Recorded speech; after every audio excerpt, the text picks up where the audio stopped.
Binge the full week ad-free over at patreon.com/inspired disorder. What you manifest in your mind, you can bring to reality.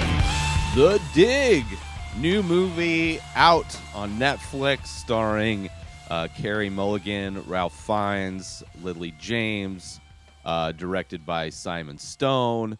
It's kind of recounting a historical event or uncovering of history, and from a guy who was never given credit until much later, possibly after his death. A movie that set just in Britain just before World War II, just before the UK enters the World War, is the setting. Takes place in the backyard of a wealthy widow who has these giant mounds in her backyard, and she hires this archaeologist, Basil Brown, to excavate them and see what's buried underneath, see if there's treasure or whatnot. She doesn't seem to be too treasure hunt hungry kind of a person. She just more seems to be curious what's in there. I don't know. This movie is not good. I did not like this movie. It's not bad, but it's also not that great. Not a lot happens. It starts off the first half of this movie. You're seeing Basil and the woman that owns the property, kind of going back and forth. It's very slow burn of a movie. The editing style is very unique. There's a lot of scenes where the audio is from a conversation that hasn't been shown to you yet. And then it jumps into the scene where the audio is, matches the visual.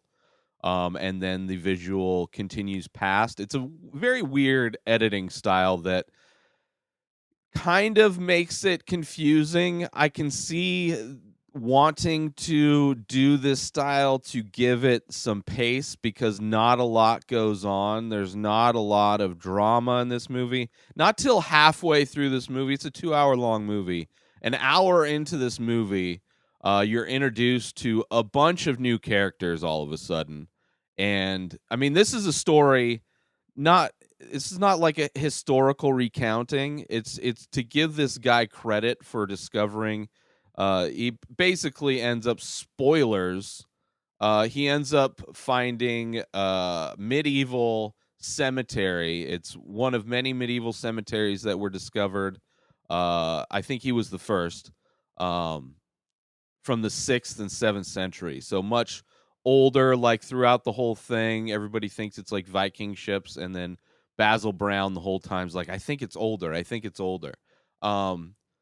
So this movie's the intention of this movie is to give Basil Brown the credit, which he did not receive because eventually the remains were donated to a museum,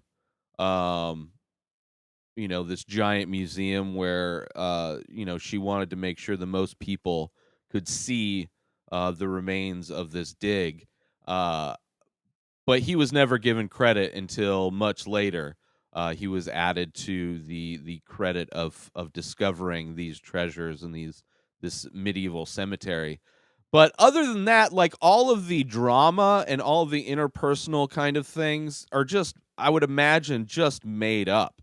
Because it's not until all these other characters show up where you get there's this kind of romance that comes out of nowhere that because all these people show up halfway through the movie.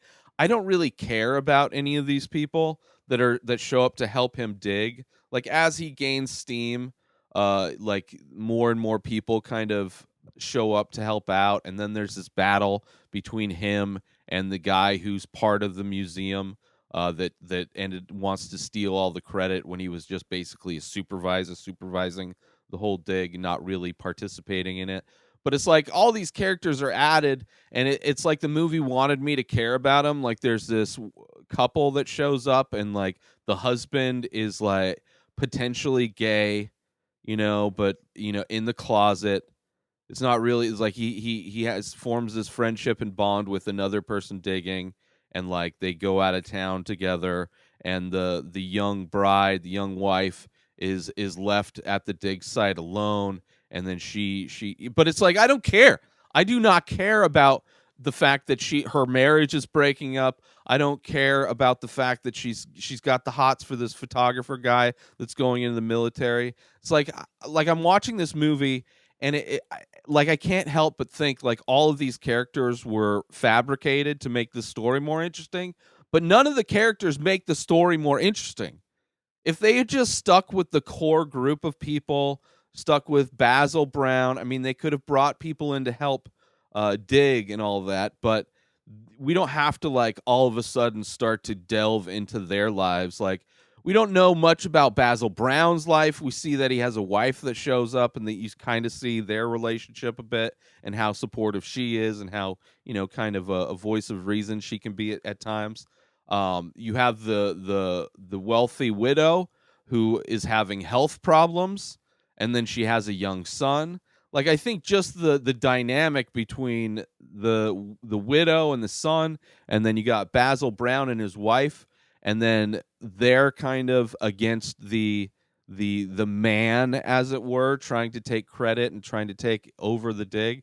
I think that would have been a much more compelling movie, even given the kind of weird editing style, confusing editing style. I don't know.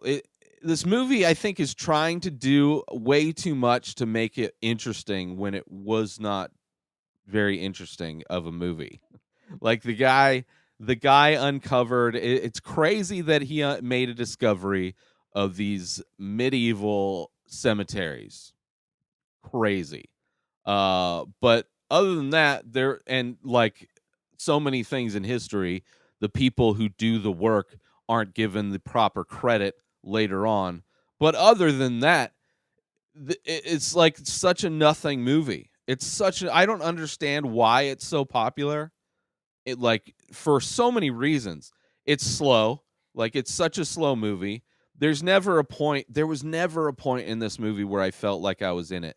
Like kind of towards the beginning when I'm figuring out stuff, it's like, okay, let's see where it goes.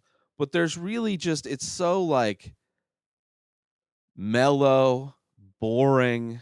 Like when the rain shows up, which also could have been like a scene to like raise tension. Like, oh no, the rain could potentially damage this thing. Like the movie doesn't do anything to like amp up that kind of tension when the rains come. Like there's like opportunities to just naturally build tension and build drama within a situation without having to bring in characters an hour into a 2 hour long film, bring like 7 characters in, and then all of a sudden I'm supposed to care about their relationships and interpersonal connections. It's like I don't it's so baffling to me that anybody is loving this movie. It's like I don't understand what about this movie is drawing people to watch it. I mean, I watched it because I was recommended. It's like rated. It's like one of the top watched movies on Netflix right now.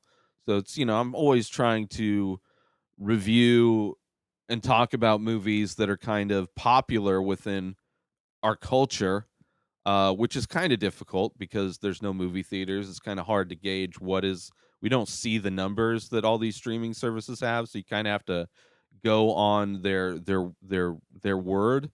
Um, but yeah, I don't even the female characters in this movie, right? Which there are only two. Well, I guess three. You got Basil Brown's wife, solid character. She's probably the strongest female character.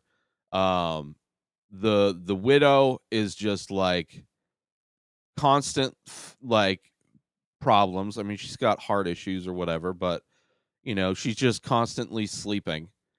And then you have the young girl is one of the diggers that comes in halfway through the movie that you're supposed to like be emotionally attached to as she finds out that her husband's gay or has like thoughts that he might be, and then her kind of desire to be with somebody that actually likes her. But it's like it's not this movie. That's like some other movie. That's some other movie that jumped into this movie halfway through and is assuming I'm going to give a shit. Um, but yeah, it's interesting. It's interesting. And then you have the war kind of in the background, which only really sets a kind of a time and place, but doesn't really pay. I mean, there's a plane crash that happens, but it's like everything in this movie that could have been like an intense thing ends up not really being that intense, and the movie itself is kind of boring. So, if you're looking to be bored, or just maybe you've watched it and it resonated with you, let me know what about this movie resonated with you, because there's nothing. It's not, the cinematography is not anything special. The editing is interesting, but overall confusing. Doesn't do much to add to the story. Doesn't do much to it's not adding some new layer of complexity to it. But uh, if there is something that resonates with people, I don't know. Maybe they just like stuff set in that era. But let me know. I didn't like it. It's The Dig on Netflix. Make sure you support our sponsor, Station House Coffee. Give them a follow on Instagram at Station House Coffee, and get on over to their website, stationhousecoffee.com, to pick yourself up some small batch, single origin, premium coffee brewed in Thetford Center, Vermont, and shipped directly to you. Help support small business and support the small businesses that support this show. Give them a follow on Instagram, Station House Coffee, and go over to their website, stationhousecoffee.com, and order yourself some coffee today. New episodes of The Ray Taylor Show come out every single day. Subscribe on IGTV, YouTube, and everywhere else podcasts are found.